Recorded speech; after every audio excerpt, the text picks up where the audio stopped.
So, hi guys, my name is Shane, and recently something happened to me that has never happened before.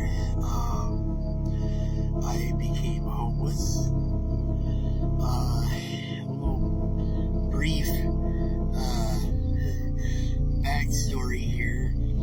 So I had been talking to this woman out of state for 4 years, and we'd had like a long distance thing, and we had never met before, and it was so stupid of me. But I finally went there while I was in a group home. I ended up discharging myself and going to out of state to be with my now ex. Basically what happened was some money was stolen from me when I was there, and it just, that didn't help me, and it didn't help my mentality either, because, I was just like,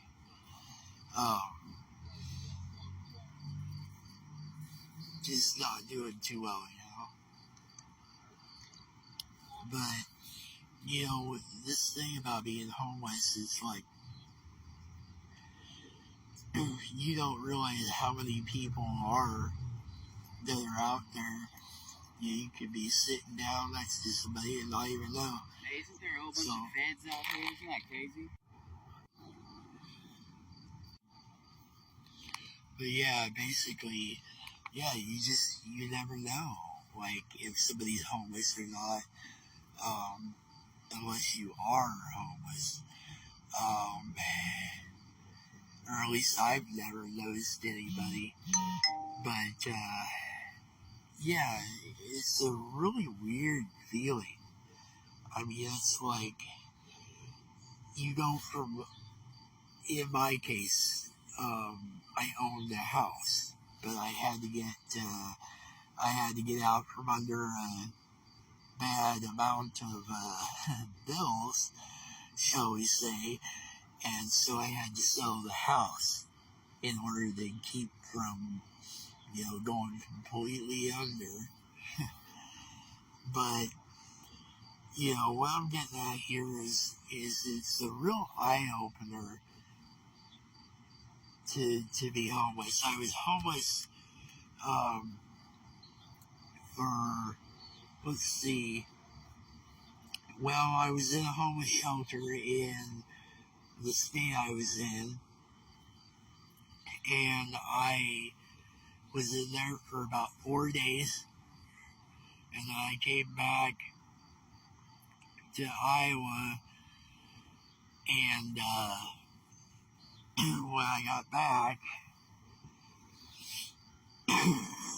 excuse me, when I got back, I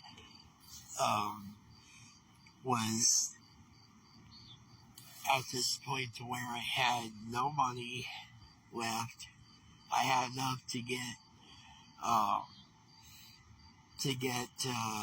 back to Iowa, but I didn't have enough to do anything else with. So when I got back to Iowa, I was homeless in Burlington for about 5 days, and then family came and picked me up and brought me home to my hometown where I grew up here, and so I'm still living in a shelter, but I'd rather live in a shelter than sleep in a bus stop and get my phone and tablet stolen.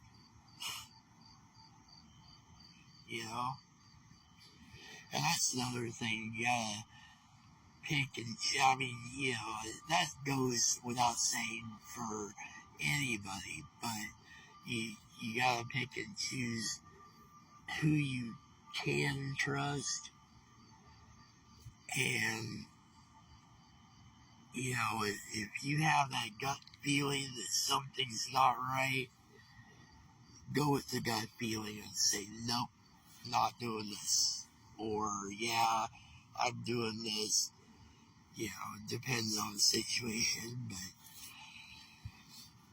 but you know, it's just, it sucks because right now I don't have a job.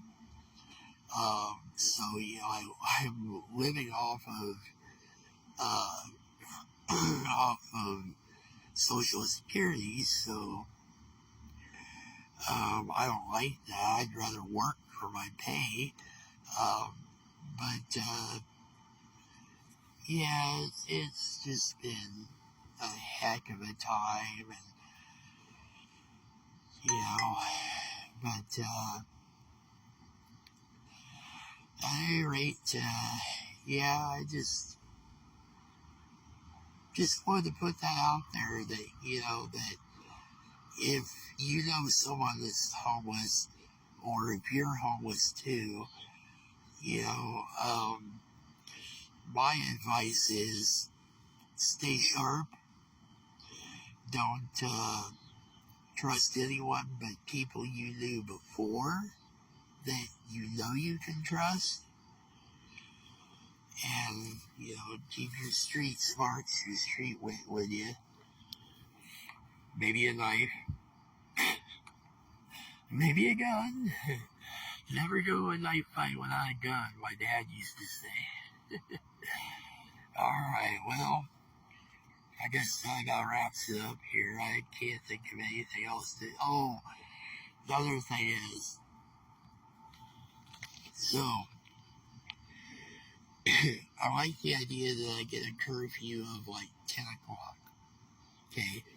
Because that allows me to go out and just have I do a routine now where I take a morning walk, and then sometimes I just walk around all day, but usually I take a morning walk, and then I'll go back to the shelter, and then I'll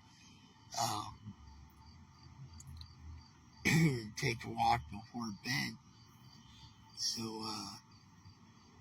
that being said, it's getting kind of close there. Uh, but I hope that you guys are getting some insight into this. And, one more thing.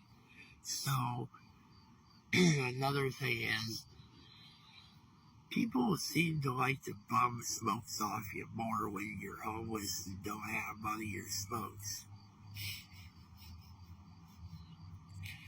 I know, right? Okay.